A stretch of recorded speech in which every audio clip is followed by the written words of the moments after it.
Ondo. Bueno, hasiko gara. Egun on denoi, mila esker, bertaratu zareten guztioi, baita ere, pantailaren beste aldean zaudetenoi.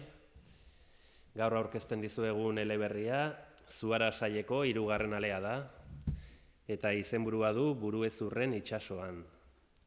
Eleberri hau 10 urtetik gorakoentzat da, irudimenezko abenturen giroan gauzatzen dena, eta gaztetxoei bidaide egoki bat eskaintzen diena. Literatura fantastikoaren eremuetan dabil Amaia eleberri honetan, mundu oso bat sortu duelako.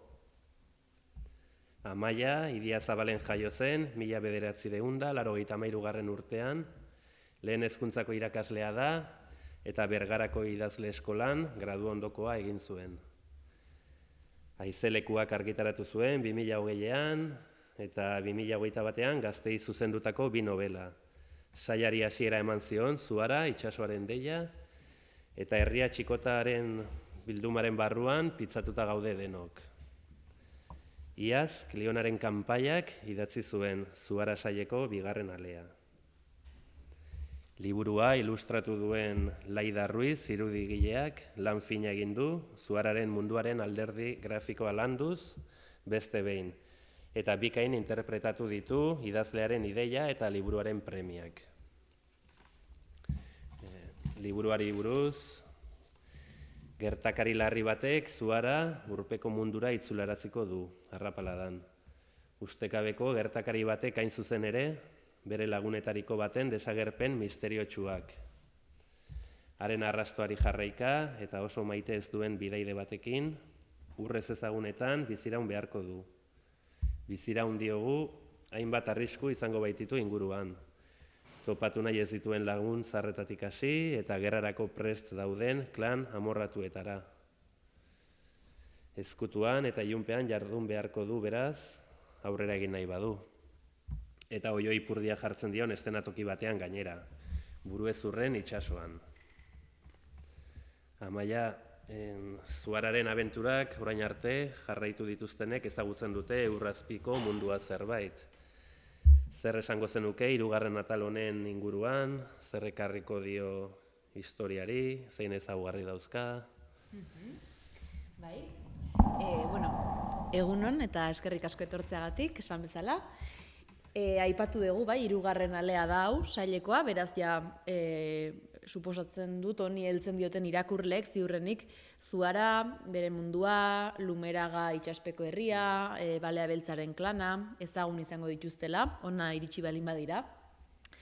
Eta, esango dudana da, hau izango dela nolabait orain arte pizten jun diren su txiki batzuk lehertuko diren atala edo. Orain arte liburu bakoitzak bere trama, bere argumentua, bere gatazkak zeuzkan, horiek modu batera edo bestera askatu ziren, baina beste batzuk lotuta ere gelditu ziren, korapilo batzuk lotzen joan dira historian zehar, hor gelditu direnak, eta liburu honetan esango dugu ja iritsi dela momentuan nolabait korapilo horiei heltzeko, edo askatzeko, edo bere horretan utzi behar direla erabakitzeko, baina horiekin zerbait egin behar dela, esango dugu. Orduan, orain arte egosten joan den zerbait agertuko zaigu ja liburu honetan. Esango nuke tonu aldetik eta, esan duzun bezala, hau ere abentura fantasia kutsuzkoa izango da, baina agian zertxobait ilunagoa izango da, azalean bertan ere laidak pixkat kolore horiek eta estilo hori erabili duela esango nuke, aurrekoak bixiagoak, argiagoak ziren akaso, eta honetan ja beste kutsu ilunago bat ikusten dugu, Buruezur horiek ere hor, tentsio hori, hortaz, arrisku gehiagorekin egingo du topo eleberri honetan Zuarak akaso, aurrekoetan baino. Aurreko liburuetan Zuara bere burua ezagutzen joan da, eta bere gaitasunengan sinesten. Badirudi lagun artean ere tokia egiten hasia zela, naiz eta 2. liburuan gauzek agian ez zuten esperotako bidea hartu. Bai, hori da, azken finean adiskidetasuna, autoestimoa beti izan dira gai zentralak, oso garrantzitsuak, Zuararen jokabidean erabakigarriak, esango dugu, Lehenengo liburuan bereziki bere burua ezagutu zuen Zuarak, beste modu batera, mundu berria ezagutu zuen, eta egoera berrien aurrean bere burua ikustean, nolabait sorpresa edo eraman zuen, edo bere buruaz gauza berri asko ikasi zituen, baina beti bere irudiaren eraikuntza hori izan zen besteen begietatik abiatuz. Beti taldean bere tokia bilatu nahian, eta onespen baten bila edo. Bigarren liburuan, ja pixka bat bere leku hori eginago edo zeukala ikusi genuen, eta gertatu ziren hainbat egoerek gauza asko birplanteatzera ere eraman zutela, pentsatzera, ea egokia zen guztiari men egitea, edo bere idealei jaramon egin behar ziren, edo pixkat horrelako ataka batean edo jarri zen bigarrenean, eta beraz, norabidea aldarazi zion erabaki garrantzitsu bat hartu zuen. Eta horrek eramango gaitu 3. liburu honen hasierara, honetan Zuara uretatik kanpo topatuko dugu, isolaturik, hain ezagun izan dugun Urazpiko mundu honetatik aparte, baina esan duzun bezala gertatuko da ekintza larri bat edo gertakari larri bat egongo da, bultzatuko duena Zuara berriro ere Urazpiko mundu hartara itzultzea, ustekabean, nahi ez duen bidaide batekin, baina egoeraren larritasunak hala eskatzen duelako.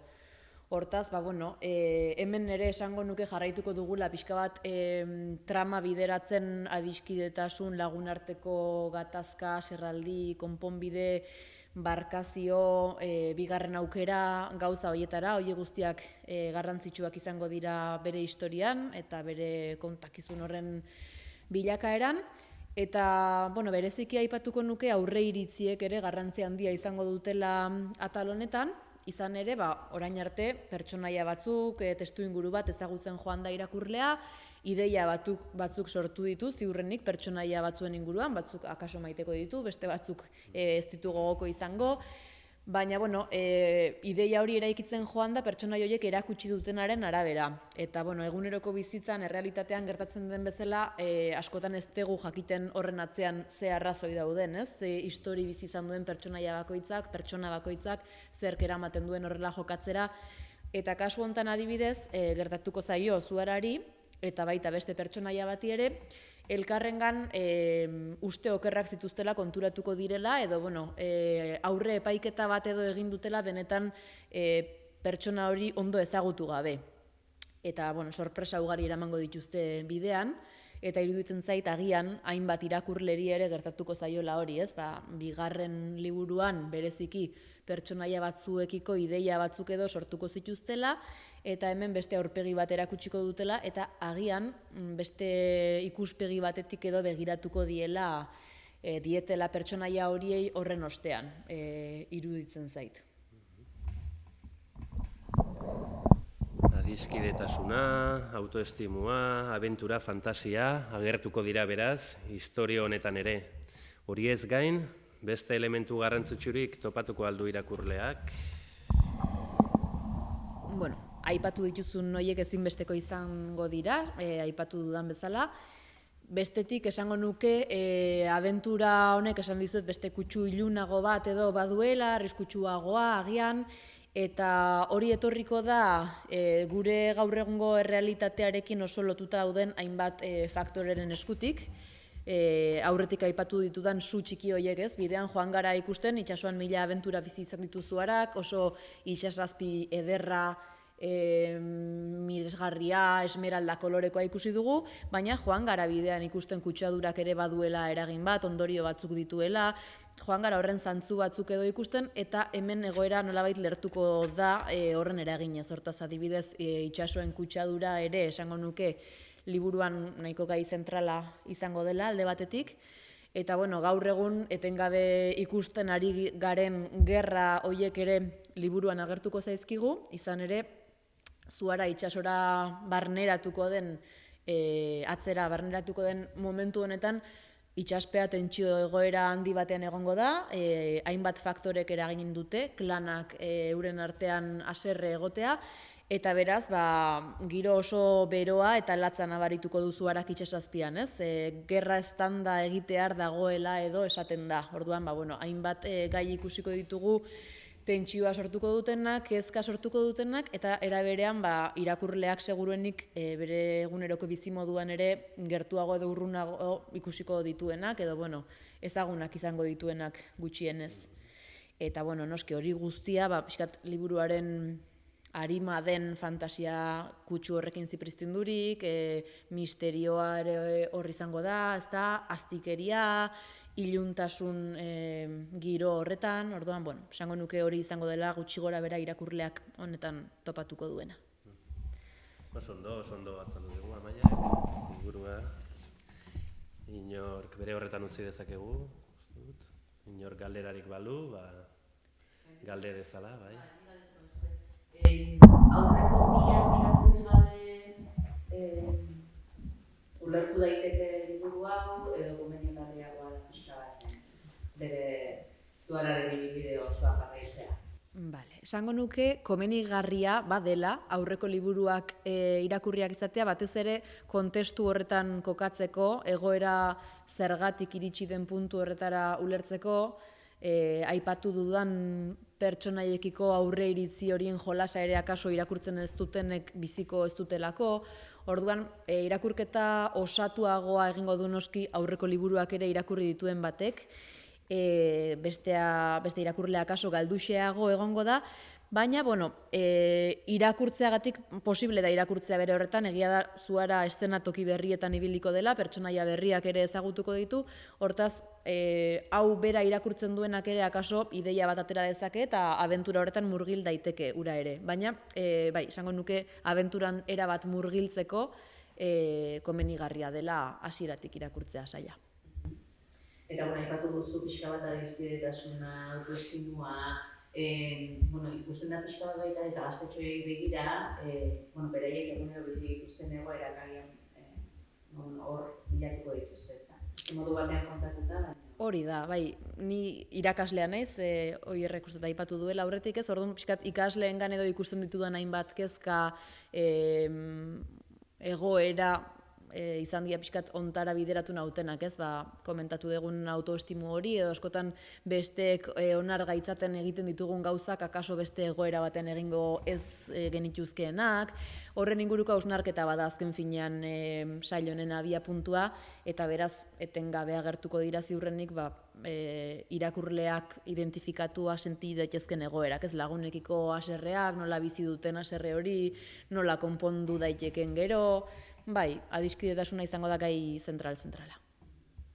Eta, beraiek lan egiten duzunez ez dakit komentatu dizuten, esan dizute urte hauetan, eratu dituztera liburuak, eta pixka bat ez dakit beraiekiko feedback hori. Egizan, aukera politiak izan ditut, bereziki askotan egin deguna izan da irakurketa amu gisako saio bat edo ikasleekin, eta horretan iruditzen zait asko sartzen direla munduan, fantasia askotan berritzailea edo egiten zaie, gustatzen zaie, mundu berriak ezagutzea, eta, amu hori botatzen badiezu edo gonbite hori mundu horretan sartzeko normalean gustu handiz sartzen dira, eta bereziki nolabait identifikatu daitezken pertsonaiak sortzen balin badituzu. Eta gerora, joan izan naiz irakurri osteko tertuliak egitera ere, eta azken finean gustu kontua da, ez? Batzuei agian kutsu honetako istorioak, abentura, misterio, fantasiazkoa gustatzen zaizkie, beste batzuei ez. Baina, oro har esango nuke ikastetxeetan eta irakurri dutenean, gustura irakurri dutela, eta behintzat pozten nau jakiteak badirela irakurle batzuk historiarekin harrapatuta gelditu direnak edo, eta hurrengo liburuaren zain egon direnak. Hortaz, niretzako haiekin behintzat helburua beteta dagoela esango nuke, eta esan dudana, denetariko irakurleak egongo dira, baina batzuekin uste lortu degula konexio hori edo. Eta, laugarrenik izango du, beste abentura gehiago biziko dituz? Atea, esango dugu, era bat itxia ez dela gelditu, akaso egon daiteke bideren bat hor urratzeko, baina, aipatu ditugun korapilo horietariko nagusiak edo, esango dugu nolabait askatzen hasten direla. Hortaz, ez daukagu erabakita oraindik, baina ez da gauza ziurra jarraipena izango duela. Oso ondo, eskerrik asko. Hori da, mila esker. Esker denoi.